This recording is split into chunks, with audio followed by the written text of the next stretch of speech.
സുഭാഷിതങ്ങൾ 25-ാം അധ്യായം 1 മുതൽ 28 വരെയുള്ള വാക്യങ്ങൾ.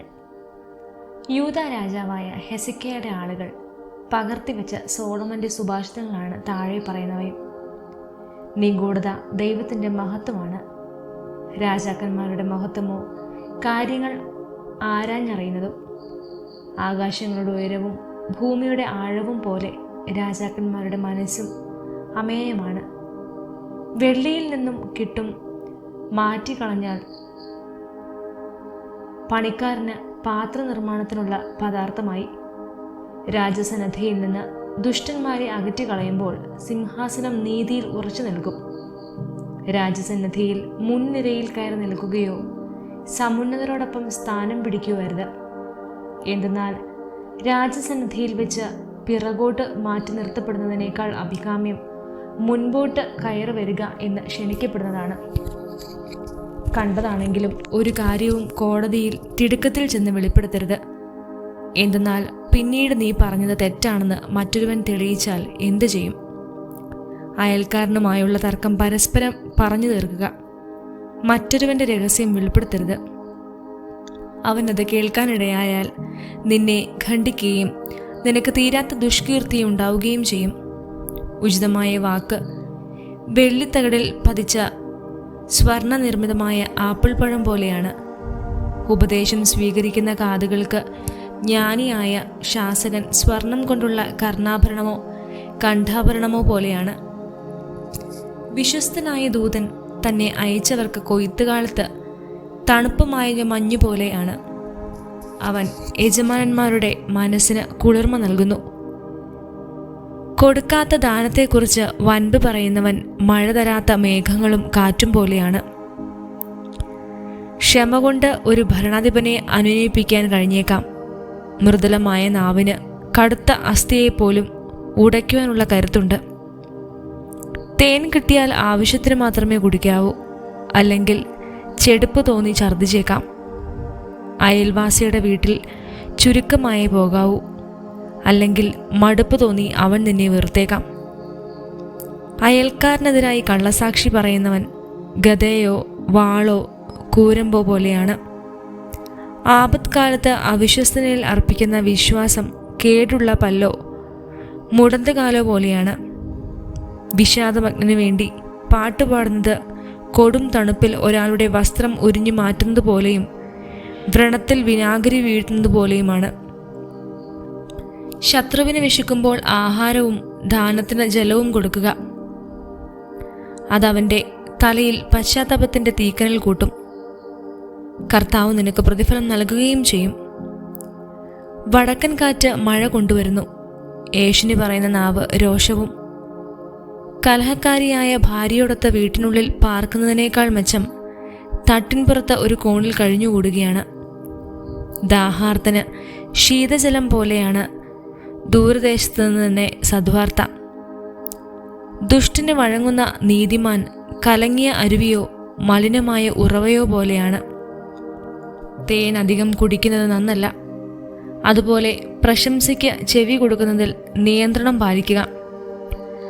ആത്മനിയന്ത്രണമില്ലാത്ത മനുഷ്യൻ കോട്ടകളില്ലാത്ത നഗരം പോലെയാണ്. സുഭാഷിതങ്ങൾ 26-ാം അധ്യായം 1 മുതൽ 28 വരെയുള്ള വാക്യങ്ങൾ. വേനൽക്കാലത്ത് മഞ്ഞും കൊയ്ത്തുകാലത്ത് മഴയും പോലെ ഭോഷന് ബഹുമതി ഇണങ്ങുകയില്ല. പാറിപ്പറക്കുന്ന കുരുവിയും തെന്നിപ്പറക്കുന്ന മീവൽ പക്ഷിയും എങ്ങും തങ്ങാത്തതുപോലെ അകാരണമായ ശാപം എങ്ങും ഏശുന്നില്ല. കുതിരയ്ക്ക് ചമ്മട്ടി, കഴുതയ്ക്ക് കടിഞ്ഞാൺ, ഭോഷന്റെ മുതുകിന് വടിയും. ഭോഷനോട് അവൻ്റെ വിഡിത്തത്തിനൊപ്പിച്ച് മറുപടി പറയരുത്. നീയും അവന് തുള്ളി നിന്ന് വരും. ഭോഷന് തൻ്റെ ഭോഷത്വത്തിന് തക്ക മറുപടി കൊടുക്കുക, അല്ലെങ്കിൽ താൻ ജ്ഞാനിയാണെന്ന് അവൻ വിചാരിക്കും. ഭോഷന്റെ കയ്യിൽ സന്ദേശം കൊടുത്തയക്കുന്നവൻ സ്വന്തം കാൽ മുറിച്ചു കളയുകയും അക്രമം വിളിച്ചു വരുത്തുകയുമാണ് ചെയ്യുന്നത്. നിരുപയോഗമായി തൂങ്ങിക്കിടക്കുന്ന മുടന്തകാല് പോലെയാണ് ഭോഷന്മാരുടെ നാവിൽ ആപ്തവാക്യം. ഭോഷന് ബഹുമാനം കൊടുക്കുന്നത് വീണയിൽ കല്ല് തൊടുക്കുന്നത് പോലെയാണ്. മദ്യപന്റെ കയ്യിൽ തുളഞ്ഞു കയറിയ മുള്ളുപോലെയാണ് ഭോഷന്മാരുടെ വായിൽ ആപ്തവാക്യം. വഴിയെ പോയ ഭോഷനെയോ മദ്യപനെയോ കൂലിക്ക് നിർത്തുന്നവൻ കാണുന്നവരെയൊക്കെ എയ്യുന്ന വില്ലാളിയെ പോലെയാണ്. ഭോഷത്വം ആവർത്തിക്കുന്നവൻ ഛർദ്ദിച്ച് ഭക്ഷിക്കുന്ന നായയെ പോലെയാണ്. ജ്ഞാനി എന്ന് ഭാവിക്കുന്നവനേക്കാൾ ഭോഷന് കൂടുതൽ പ്രത്യാക്ഷയ്ക്ക് വകയുണ്ട്. അലസൻ പറയുന്നു, വഴിയിൽ സിംഹമുണ്ട്, തെരുവിൽ സിംഹമുണ്ട്. ചുഴിക്കുറ്റിയിൽ കഥകെന്ന പോലെ അലസൻ കിടക്കയിൽ കിടന്ന് തിരിയുന്നു. അലസൻ കൈ പാത്രത്തിൽ ആഴ്ത്തി വയ്ക്കുന്നു. അത് വായിലേക്ക് അടുപ്പിക്കുന്നത് പോലും അവന് ക്ലേശമാണ്. വകതിരിവോടെ സംസാരിക്കാൻ കഴിവുള്ള 7 പേരേക്കാൾ കൂടുതൽ വിവേകിയാണ് താനെന്ന് അലസൻ ഭാവിക്കുന്നു. അന്യരുടെ വഴക്കിൽ തലയിടുന്നവൻ വഴിയെ പോകുന്ന പട്ടിയെ ചെവിക്ക് പിടിച്ച് നിർത്തുന്നവനെ പോലെയാണ്. അയൽക്കാരനെ വഞ്ചിച്ചിട്ട് ഇതൊരു നേരംപോക്ക് മാത്രമെന്ന് പറയുന്നവൻ തീക്കൊള്ളിയും അമ്പുകളും മരണവും ചുഴറ്റിയെറിയുന്ന ഭ്രാന്തനെ പോലെയാണ്. വിറകില്ലെങ്കിൽ തീ കെട്ടടങ്ങുന്നു. ഏഷണിക്കാരൻ്റെ ഇല്ലാത്തിടത്ത് കലഹം ശമിക്കുന്നു. കരി കനലിനെയും വിറക് അഗ്നിയും എന്ന പോലെ കലഹപ്രിയൻ ഷണ്ട ജ്വലിപ്പിക്കുന്നു. ഏഷണിക്കാരൻ്റെ വാക്കുകൾ സ്വാദുള്ള അപ്പകഷ്ണങ്ങൾ പോലെയാണ്. അത് ഉള്ളിലേക്ക് ഇറങ്ങി ചെല്ലുന്നു. മലിനഹൃദയം മറച്ചു വയ്ക്കുന്ന മധുരവാക്കുകൾ മൺപാത്രത്തിൻ്റെ പുറത്തെ മിനുക്കുമണി പോലെയാണ്. മനസ്സിൽ വിദ്വേഷമുള്ളവൻ വാക്കുകൊണ്ട് സ്നേഹം നടിക്കുകയും ഹൃദയത്തിൽ വഞ്ചന പുലർത്തുകയും ചെയ്യുന്നു. അവൻ മധുരമായി സംസാരിക്കുമ്പോഴും അവനെ വിശ്വസിക്കരുത്. കാരണം അവൻ്റെ ഹൃദയത്തിൽ 7 മ്ലേച്ഛതയുണ്ട്. അവൻ വിദ്വേഷം കൗശലത്തിൽ മറച്ചു വച്ചാലും അവൻ്റെ ദുഷ്ടത സംഘത്തിൽ വെച്ച് വെളിപ്പെടും. താൻ കുഴിച്ച കുഴിയിൽ താൻ തന്നെ വീഴും. താൻ ഇരുട്ടിക്കുന്ന കല്ല് തൻ്റെ മേൽ തന്നെ വീഴും.